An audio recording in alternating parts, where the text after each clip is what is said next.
Hey friends, so this is, I believe, the fourth episode of my Reseller Truth. So today I want to talk about Storefront. Now, many of you know that I was a handmade seller on Etsy and I also had a Shopify store. For Etsy, the appearance of my store was really easy. I love crafting and I love doing things with my hands. I love painting and making jewelry and all those things. So that came easy for me. But when I became a reseller, I didn't know what I was doing. I had no idea. And of course, I found this app called Poshmark, and that's where I started selling before anything else or any other platform. So I really just didn't know anything about the app. I didn't know how to do a great storefront. And I think, took a picture of myself because, you have to have a picture. In Poshmark, it's the circle picture and then it's the rectangle background. So I think that I had a picture of myself. I don't remember what my background looked like. And I was just a hobbyist, of course. So I didn't have a store name or anything like that. And I used my username that I always use back then, which was Les Dene, which is the first three letters of my first name and my middle name. So I'm Leslie and my middle name is Dene. And that was my name. And then I put like my information in there. They asked for like your bio. So I'm like Leslie, wife, mother, all that kind of stuff. So I was straight up like hobby. So that was my storefront. And that was my bio. I had a website at the time, and I think I was still kind of linking my Shopify for my handmade items. Now, as far as my photos, back then you could only take 4 photos because I started in April 2016. This was before they started with 8 photos, before you could take 8 photos, before they sold men's items, before they sold children's items. I started in April, and I think a lot of this stuff started happening after. Now, mind you, I I didn't know how long the app was going on since then. I didn't realize that Poshmark was started in 2011. And so for me, it was all like new, but I had no idea.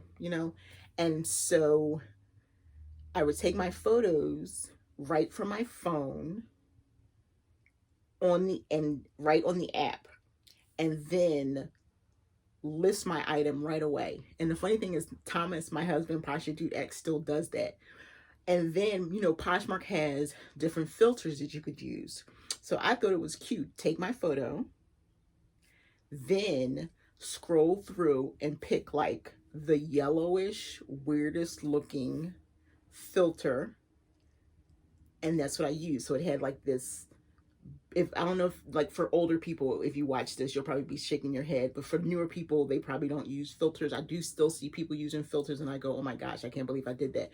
But like a little black outline and like really yellowish.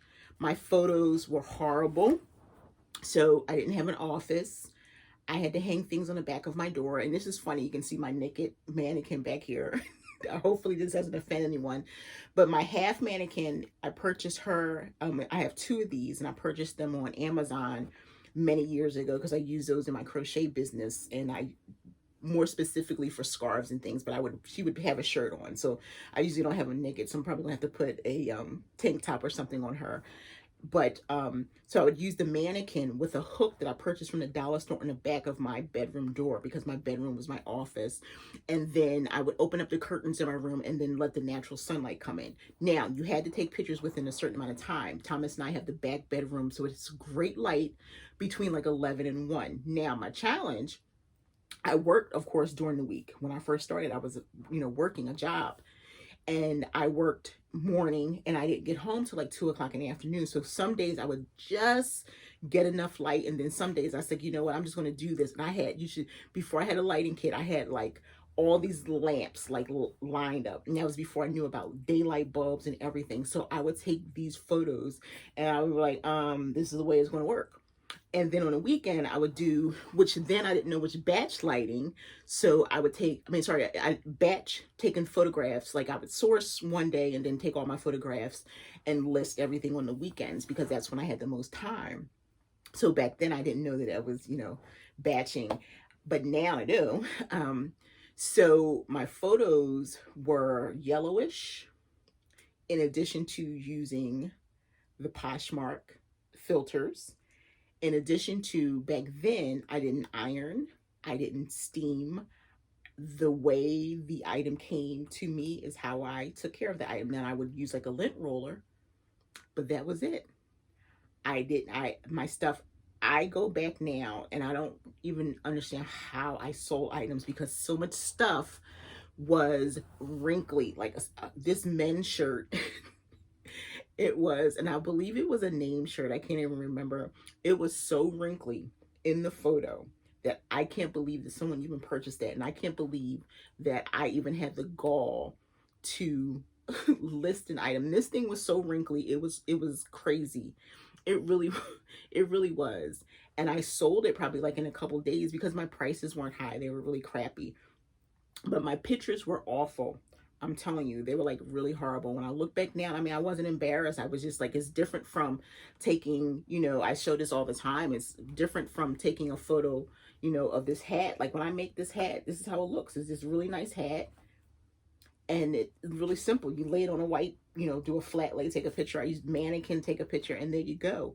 But like I had to really learn how to take photos, and I didn't have I had this mannequin, so I would have like skirts hanging off, and then I have a technique that if something's big, of course, I would use a rubber band or a clip in the back and just take pictures of the front, and then turn it around and clip the front so that I could take a good picture of the back.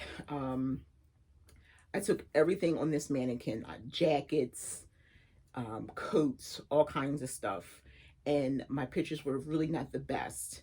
And I didn't really take good photos until, so I started in 2016, probably the end of 2017 when I was getting a little bit more serious.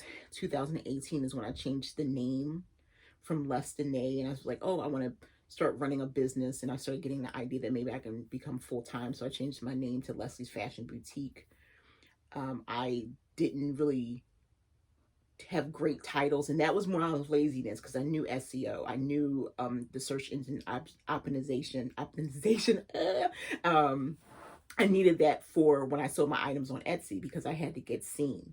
So I knew keywords. I was already doing that, but I didn't know about brands and things. So my descriptions weren't the best. I didn't really take measurements. I would just write in there what it was and just hope and pray that someone would buy my stuff. But again, it really was like, you know what? I had already committed to Thomas that, you know what? I want to do this business. I want to do it with you. But I had no idea, and I never asked him for help. Plus, he was doing his own thing. He knew nothing about women's clothes. I sold like later on, because I did talk about my wrinkly men's shirt, but that was later on in the year. But in the beginning, I was just listing whatever I had. So some of the stuff I had was just listing. And gosh, I look back. And I don't feel dumb or anything like that, but I feel like I've learned a lot of lessons just from watching other people. What I started doing was going to other people's closets and looking at the aesthetic of their closet and looking at their photos.